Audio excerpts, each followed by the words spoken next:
We have a better look at the selector from the Ristaucrat S-45 now that it's all apart, and as you can see, it's really apart.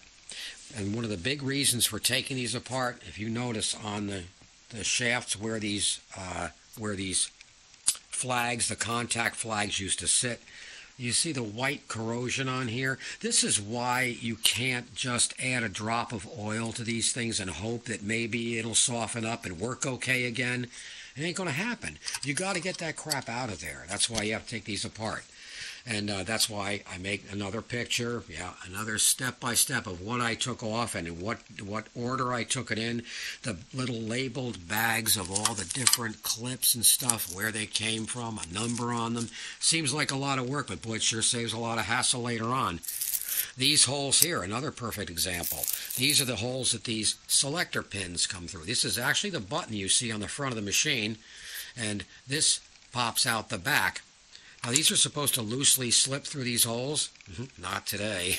There's too much crud on them, so they've all got to be cleaned up. And but you can just see all the corrosion and just the years of neglect. Never been oiled, never been maintained.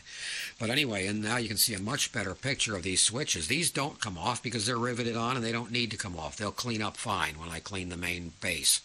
But there's just in series, and as soon as you make a selection, say you select this pin over here, this closes the circuit to the machine to start everything going. When the arm, the contact arm here, which is all apart now, gets to that, it pops the pin out and resets the pin.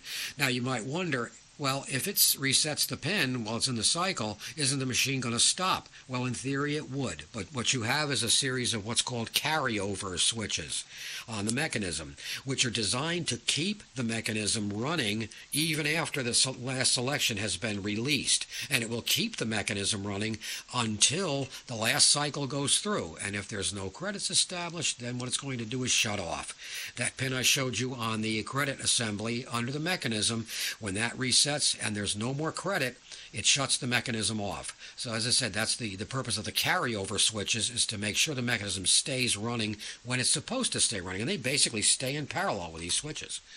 Anyway, that's a look at the selector assembly, all blown apart.